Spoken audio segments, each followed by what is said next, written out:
Hello everyone, my name's Austin.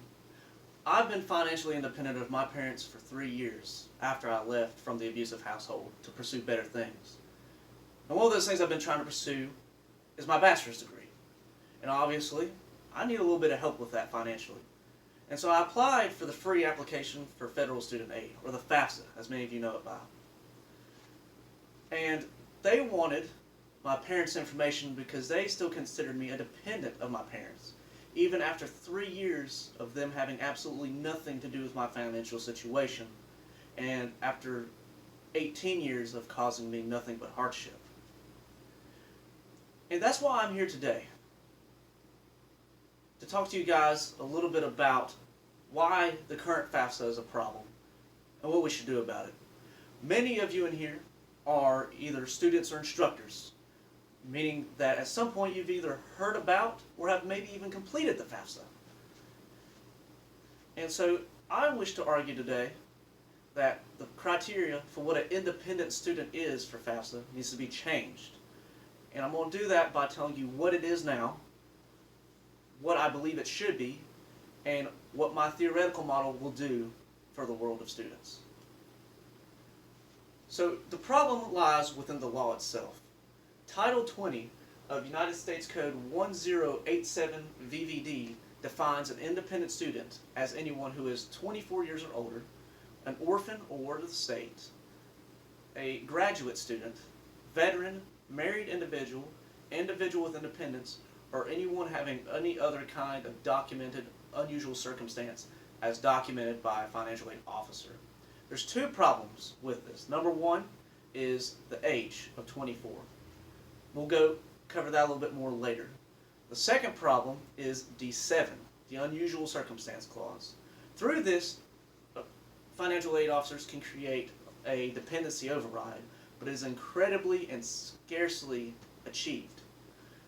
Jeffrey R. Andrade, the Deputy Assistant Secretary for Policy, Planning, and Innovation in 2003, wrote an explicit letter to educational institutions in Congress saying that anyone who was under the age of 24 and completely financially independent was not an unusual circumstance.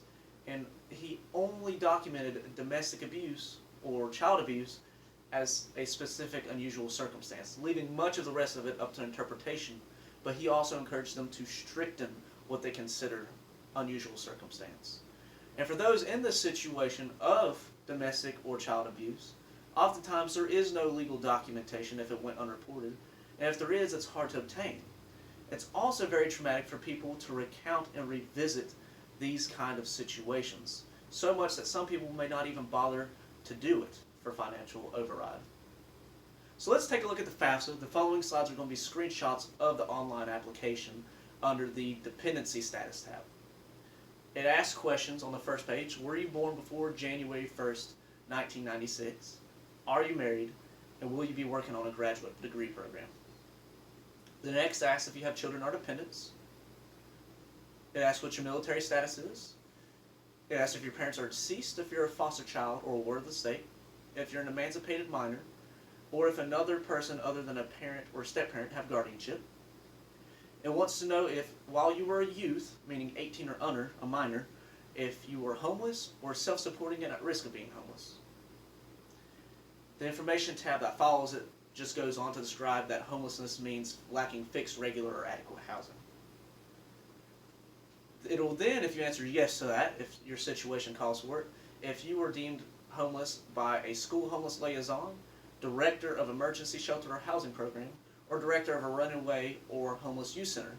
And this is super dependent upon if your school system and community has these resources. Poor or rural areas oftentimes do not have this resource, and you'd have to answer no. So let's assume you answer no to all these questions. It will then ask, can you provide your parents' information? If you answer yes, you'll be on your merry way to put in your parental demographics. But if you answer no, it takes you to a screen that basically says what may or may not be an unusual circumstance. And if you continue to answer no, it'll put you through to your own financial information, which will eventually lead to your financial aid officer having to get you dependency override, which is a whole separate process depending on the school. Now, Michael Kofoid, who wrote To Apply or Not to Apply, FAFSA Completion and Financial Aid Gaps, found that people who were unable or did not complete FAFSA often did not go to school or dropped out of school somewhere between due to the financial stress. So my solution has three parts. Part one is that we change the criteria for financial independence to match the IRS standards of non-dependent status. IRS Form 501, Dependent Standard Deductions and Filing Information, has this exact chart. It's a list of questions, and briefly what it says is that you are a dependent if at any point in a year you have more than half of your financial support from someone, you have lived with someone for over half that year, are under the age of 19, under the age of 24 if in school, or no age limit if disabled, and if you make less than $4,200 annually, you are a dependent. Because this is precedented and long been implemented, I suggest we use this as the new standard for determining independence.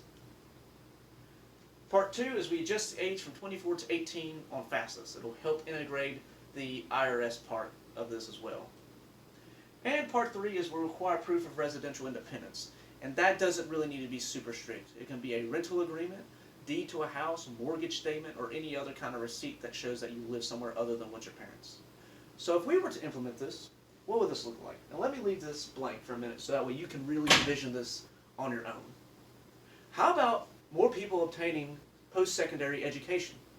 More people with degrees, because like Michael Kofoid said earlier, it's an inhibitor when they don't have aid. And how about we give a second chance to people with second or compromised timelines? People in my situation are far, far worse, getting a chance to turn their lives around for themselves and maybe even their children. How about taking a swing at reducing the student loan debt of this nation? The U.S. Department of Education gave out their annual report, Condition of Education 2020, and found that for public institutions that typically do four-year degrees, the annual cost, just 2 semesters, was $24,900. And that adds up quickly for people who go and get an entire degree. And let's not forget that the United States is inherently an individualistic culture. And by implementing this, we reinforce that. Megan B. and Youngmin Ya, who wrote Leaving the Financial Nest, Connecting Young Adults' Financial Independence to Financial Security, reported that financial independence was a benchmark for young adults. And now that I've covered now that I have covered FAFSA's current criteria for independent students, what we should do about it and what that can look like, I'm encouraging you to talk to your policymakers about amending or straight up changing Title 20 of the United States Code to reduce the age of financial independence and implement different criteria for who is financially independent. Because I believe every individual has a right to a higher education, especially as we begin to call for more education. And I refuse to believe that anyone should be held to the judgment of someone else or to some situation beyond their control. Because this world isn't fair. It never has been. But as an institution for the people, it's the duty of the government to make it as fair as possible. And this, changing the FAFSA, will be a grand and notable step in leveling the disparities in our society. A fairer world starts with a fairer FAFSA. Thank you.